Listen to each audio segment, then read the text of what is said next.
How do Islamic investments make money? Part 2. In another video on the channel, How do Islamic investments make money? 3 business-based investments. We talked about business-based investments, which investors have opportunities to invest in to make a return on their money. In this video, I'll be talking about asset-based investments which can be made and are available specifically in the UK, but also in other countries as well. So we'll be talking about 2 particular types of investments. The first is sukuk, and I pronounced it sukuk in the other video, I don't know why, but it's sukuk.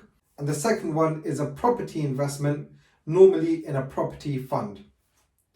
So we'll start off with a sukuk, and a sukuk is what we classify as a bond type investment. So as you know, governments and companies can sell bonds to investors, and those investors can make a return on their money. Traditional bonds, of course, work based on a coupon rate or an interest rate on the bond itself. With sukuk, it's different, however, because of course interest is haram. So how do sukuk work? Let's take the example of a business, and a government works in exactly the same way, by the way. But let's take the example of a business. So the business has been trading for many, many years, and now they want to buy another piece of machinery or an asset which can take their business to the next level or secure further business. Let's take the example of a clinic. And let's say this clinic now needs to purchase a new machine. Let's say, for example, it's a cataracts laser machine, which can do cataract operations. Now, of course, healthcare is a recession-proof industry because, of course, everyone needs healthcare. So we'll take this example of a clinic which needs to buy a cataract machine. So, cataract machine, and I hope I'm spelling this correctly. So what they will do is that they will create an SPV, a special purpose vehicle company, and by now you should know what that means. So it's a company which is set up specifically to house a particular asset or an investment. So they'll set up a special purpose vehicle, and they will go out to investors and they'll say, we need X amount of money. So let's say, for example, this machine costs $100,000. So it costs $100,000 to buy this machine. So they will raise this money from investors. So investors will put in the $100,000 into the SPV to buy that cataract machine. So I don't know what a cataract machine looks like. Well, I can't remember. I think it looks something like this, where they have a machine and they have the particular laser, and normally have a bed underneath that where someone is getting their treatment done. So very bad example. Apologies any doctors if you're watching this video. So you've got an SPV and there's a cataract machine that needs to be purchased.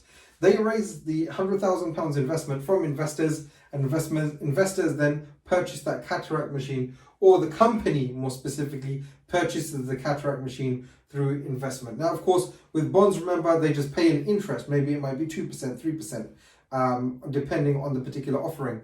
However, with the sukuk, what happens is that, or suk in this particular case because it's singular, then the company will pay back a return. Whatever they make, they pay back a return to investors on what they make. So let's say, for example, per year, this particular machine makes $200,000. So $200,000 revenue generated. Sorry, not revenue, we want profit on this one. Profit generated per year, so per annum. What normally happens is that the business will pay back maybe a 2% or a 3% return to investors on this. Now, one thing you'll notice here is that a sukuk has a very small return. It's a very small return because sukuk are classified as a safer investment than a business investment, because you've got an underlying asset which can either appreciate in value or depreciate. Now, this is a very important consideration here when it comes down to any business asset investment that the business asset can depreciate as well as appreciate in value. So even though you have an asset which is backing the sukuk, backing the stock in this case, this particular asset can depreciate. Why? Because of course the more it is used, then it will have wear and tear and the value of that particular asset goes down. But it does hold a value within itself.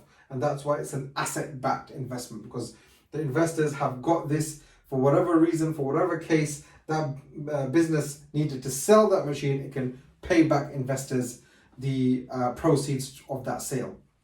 And of course, like we mentioned, a sukuk normally is a safer investment, so the return is normally lower. It could be 1%, 2%, 3%. And the same is on government bonds as well, or government sukuk, which are normally issued by Malaysia, Indonesia, and Arab countries, which are operating the Islamic markets.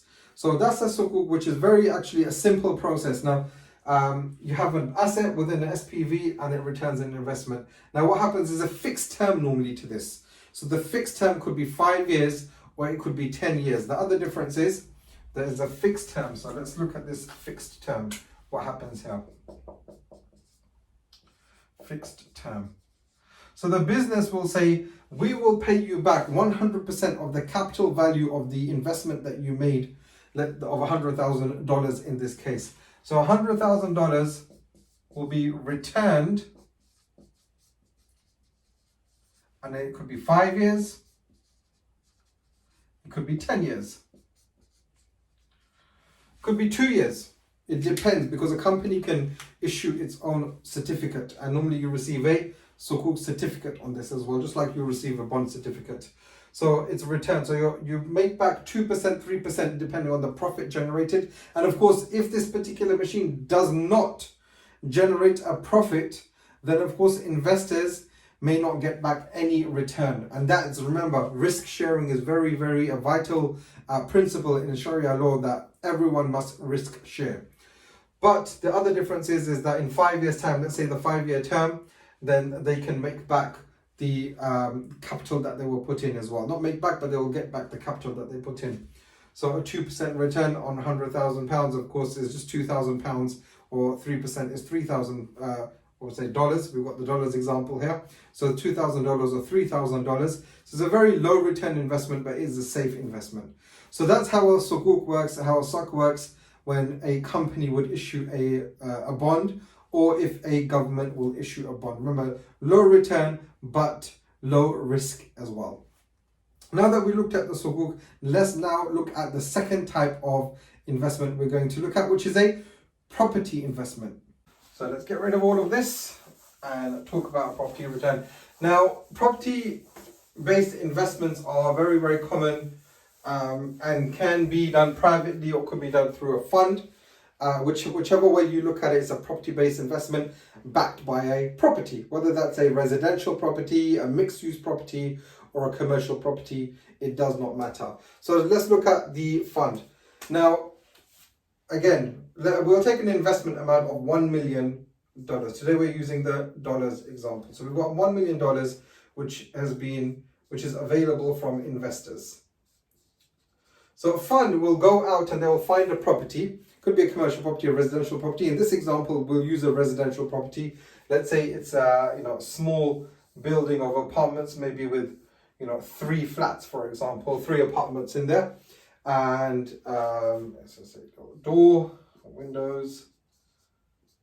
Yeah, I hope you guys like the little drawings, illustrations that I'm putting here, trying to make it a little bit more interesting. So you've got an apartment. Now the fund will go out and they'll raise this £1 million.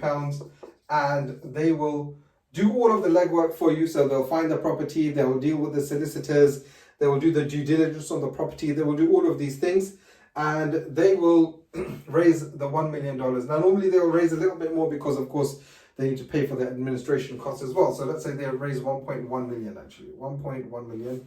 So 1.1. And then they will go ahead and they will purchase this property again under an SPV, a special purpose vehicle, a company that's set up specifically to own this particular building. Now, very simple, they will put this, well, there's 2 different types actually. Let's talk about the first one that generates a yield over a longer period of time. So then they will put this on rent, and let's say that it generates a rent of, normally it's the target return or yield on investment is normally between about 4% and 5%. That's what they normally aim at. So a little bit more than a sukuk. So you have a 4% or a 5% yield on this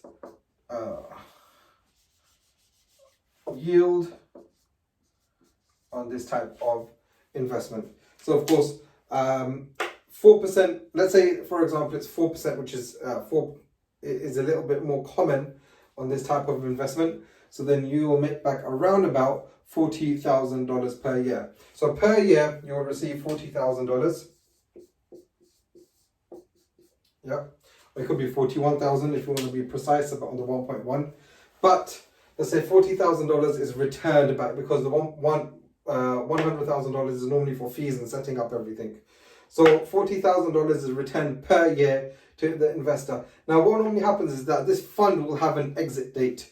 And with properties, as long as the market doesn't go down, then, or doesn't go into a recession or anything like that, then the fund will normally have an exit date of 3 years, 4 years, 5 years, 10 years maybe even. So then for the period of time that you have invested in this fund, and very rarely is there a secondary market to sell onto the secondary market. Normally there's a lock-in period of that of the period of 3, 4, 5, 10 years, or however long the life of this investment is.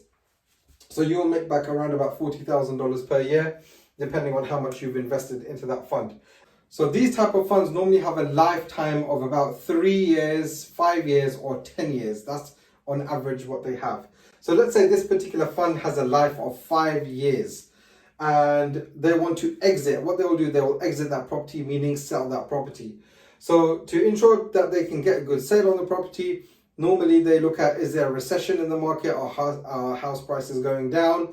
Are they currently stable, or are they going up? Of course, the ideal situation is that they're going up in value and that they can get a higher profit on that sale. The other thing that they try to do is that they try to get long-term tenancies or long-term leases on these for the tenants, especially if you're there trying to get with local government, those kind of contracts that they can house people. They're very, very lucrative.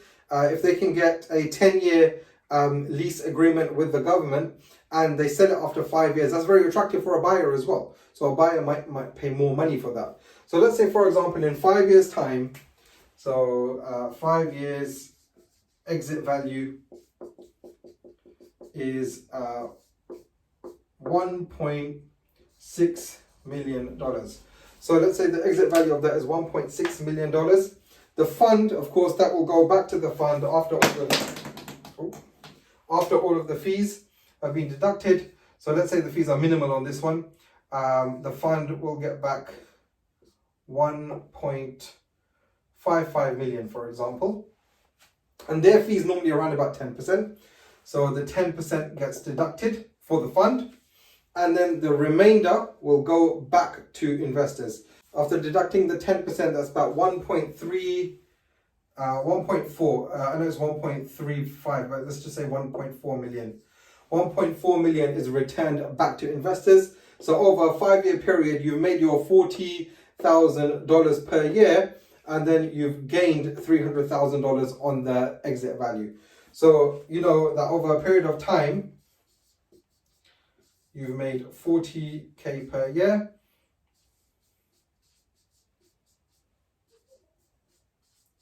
And then you've made about $300,000 on exit.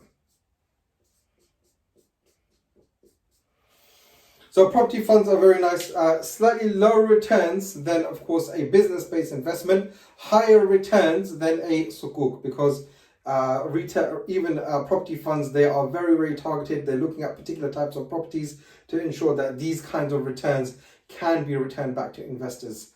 And that's basically how these two investments work. They're backed by investments, and then they are sold, or services are sold based on a sukuk, or a property is rented based on if it's a property-based investment, and then there's an exit value, or a maturation of that certificate when it comes down to sukuk. So the sukuk will mature at a date of maybe 5 years or 10 years, and then the investors will get their money back. With this one, there's an exit, and of course, investors get their money back on this type of investment. So I hope that helps and makes you understand how the Islamic investments make money. Remember, they're all equity based. So how does it work as an investor, both in the sukuk or in the property based investments or in any of the business based investments that we've talked about? It's a combination of a musharaka and a mudaraba based investment, because as we know, with mudaraba, you will put in money and the other person will do the work. With musharaka, you could be involved with the work as well, but with mudaraba, you're not involved with the work. And how is it a musharaka? Because you're pooling together money and putting that to work, put your money to work. Because yes, one person can come up and invest a whole £1 million, but in these type of fund structures, that's not common. Unless there's a particular arrangement called pre-funding, which happens. So for example, pre-funding, let me explain pre-funding. Pre-funding will be that a high net worth individual so this fund will approach the high net worth individual and they'll say, okay, you put in the 1 million to purchase this property, and then what we'll do, we'll go and sell the shares of that property, of the SPV, to other investors, and then you will get back a return on your investment that you've made, because they were selling the shares. Yes, we're selling the shares. Remember, it's not interest, they're selling the shares. So that high net worth individual, in a very short period of time, maybe 1 to 3 months, maybe even 4 to 6 months, that high net worth individual can make a return on their investment, because they're able to put down the funding to purchase the whole property. The asset has now been secured, and then that can be sold to smaller investors, retail investors, maybe sophisticated investors who have some capital to put towards that investment. So that's another type of, it's called pre-funding, which is another caveat to how things are done in the investing world. If you find these videos useful, you'll find many other videos on the channel available to you. So please check them out. Specifically, check out the other How Do Islamic Investments Work, Business-Based Investments, or Islamic Finance Explained, or Islamic Economics Explained. So check out those other videos, and I'll see you in the next video.